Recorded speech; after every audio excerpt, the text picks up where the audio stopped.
जैसे धुआं धीरे धीरे आसमान में गुम हो जाता है, ठीक वैसे ही धीरे धीरे ग्वालियर की 15 पहाड़ियां पिछले 2 दशक से गायब हो गई हैं।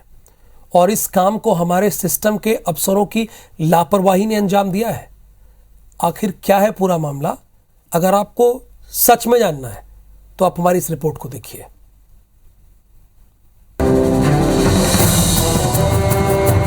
पहाड़ियों का गुनहगार कौन?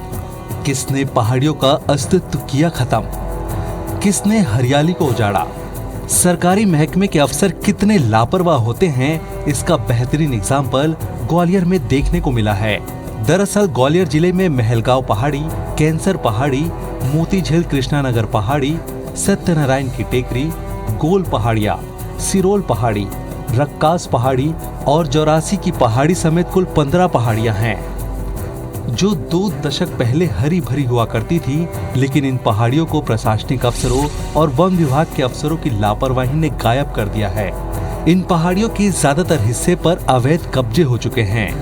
हजारों लोगों के घर बन चुके हैं। कभी भूमाफियाओं ने अफसरों से मिली भगत कर नोटरी के नाम पर जगह बेचकर लोगों को बसाया, तो कभी कुछ लोगों ने अपने आप ही कब्जा कर लिया।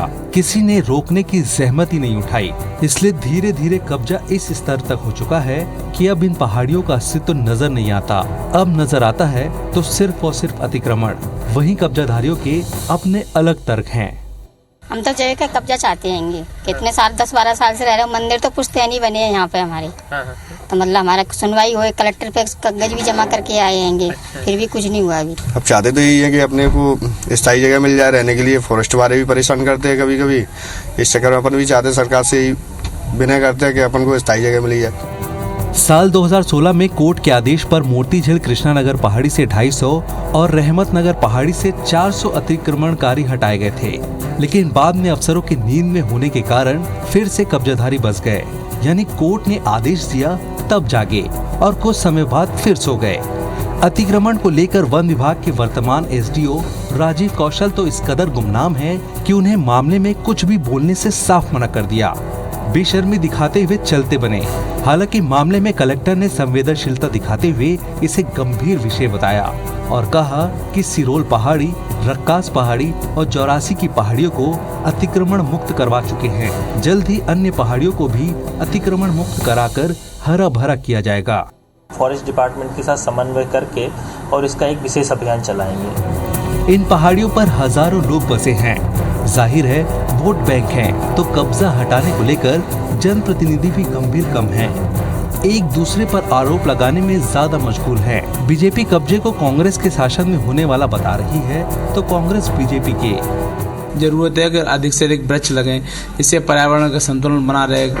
और आज देखने को मिला है कि फॉरेस्ट की जो पहाड़ियां हैं उन पर लोगों ने, भूमाफियों ने कब्जा कर लिया है, उन पर कब्जा कर रहे हैं। सरकार उस पर ध्यान नहीं दे रही और रोज की रोज जमीनें सरकारी गिरती जा रही है। सरकार का ध्यान उस तरफ नहीं है। हमारी जो वन क्षेत्र की भूमि है, जो हरियाली, वो भी शहर की कम हो रही है।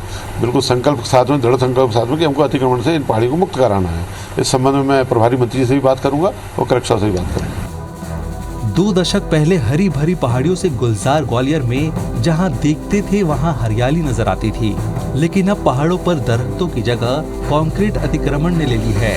किसी भी शहर के आसपास के पहाड़ियों पर मौजूद जंगल को बचाने की सरकार और सिस्टम के अफसरों पर अहम जिम्मेदारी होती है। सरकार हरियाली कायम रखने का दावा भी करती है, लेकिन रोजाना ऑफिस पहुंचने वाले अफसरों को इसकी तनिक भी चिंता नहीं है।